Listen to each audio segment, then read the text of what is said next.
네, 앞서 보신 황정환 기자의 리포트 내용과 관련해서 한국소비자원 대전지원 여춘엽 지원장과 좀 더 말씀 나눠보겠습니다. 자, 어서 오십시오. 네, 안녕하십니까. 네, 소비자원에서 분석한 결과를 보니까 접수된 상담 자체가 상당히 많이 늘었더라고요. 이 수치상으로 보면 전년과 비교해서 얼마나 늘어난 겁니까? 2020년도 그 137이 소비자 상담센터에서 접수된 전국 소비자 상담 건수는 예.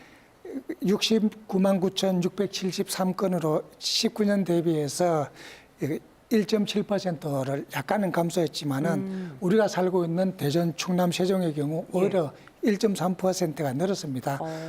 건수로는 약 5만 3,525건이 접수가 되었고요.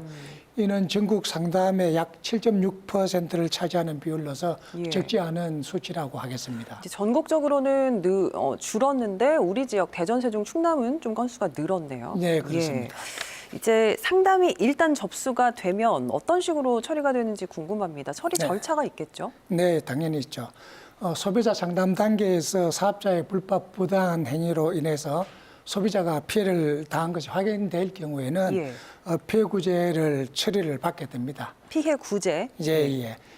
피해 구제 처리는 소비자가 주장하는 피해 내용에 대해서 일단 먼저 사업자에게 해명을 받고 필요할 경우에는 현장 조사 등을 거쳐 관련 법규나 기준 등을 근거로 양 당사자에게 합당한 보상 금액을 제시를 해서 예. 합의 권고를 하게 됩니다. 예. 이 과정에서 양 당사자가 이제 합의를 하게 되면 이 피해 구제 건은 이제 종결 처리가 되는 거고요. 예. 합의가 되지 않으면 어떻게 되나요? 합의가 되지 않는 경우에는 이제 다음 단계인 소비자 분쟁조정위원회라는 절차가 남아 있습니다. 여기에서 이제 분쟁조정 절차를 거치게 되고요. 예.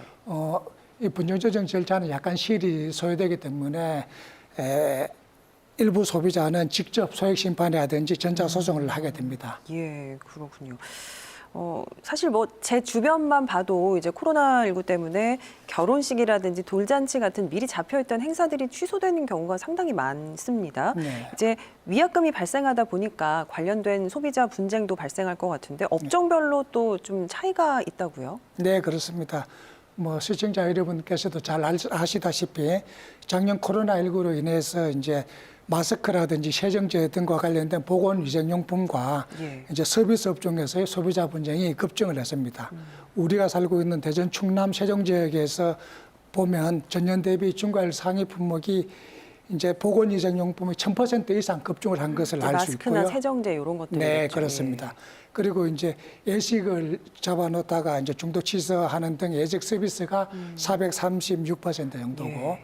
그리고 돌잔치라든지 이런 외식과 관련된 업종이 169% 정도 급증한 것으로 나타났습니다. 이 보건위생용품은 1000%가 넘게 말 그대로 정말 급증했네요. 네, 그렇습니다. 예. 자, 그렇다고 하면 소비자 입장에서 이런 위약금 분쟁을 예방할 수 있는 방법 또는 위약금 분쟁이 좀 발생했을 때 피해를 최소화할 수 있는 방법 어떤 게 있을까요? 위약금 관련 그 분쟁에 있어서 제일 중요한 거는 계약할 때 계약서 내용을 꼼꼼히 읽어보시고 계약하는 게 가장 중요하겠고요. 예. 그리고 이제 작년 초에 발생한 이제 코로나19로 인해서 우리나라뿐만 아니고 전 세계적으로 모든 사람들이 고통과 피해를 보지 않았습니까? 그렇죠. 특히 예식이나 돌잔치, 해외여행 등을 계획했던 많은 소비자가 계약을 취소하거나 중도 해지하는 과정에서 사업자와 적지 않은 마찰이 있었습니다. 예. 물론 이제 계약 취소나 중도 해지 시 소비자 분쟁 해결 기준이나 표준 약관 또는 계약서 등의 위약금과 관련된 규정이 있지만은 코로나19 같은 전혀 예기치 못한 상황에서 이러한 규정을 그대로 적용하는 것은 한계가 있습니다. 그렇겠죠. 그래서 제가 말씀드리고 싶은 것은 소비자나 사업자 모두 서로 한 발씩 양보를 해서 서로를 이해하고 배려해 준다면은 이러한 분쟁도 덜 발생할 것이고 예. 그리고 해결도 원만하게 잘 될 것으로 생각을 합니다. 네, 알겠습니다. 서로 좀 양보를 해라라는 말씀으로 마무리하겠습니다. 여기까지 듣겠습니다. 고맙습니다. 네, 감사합니다.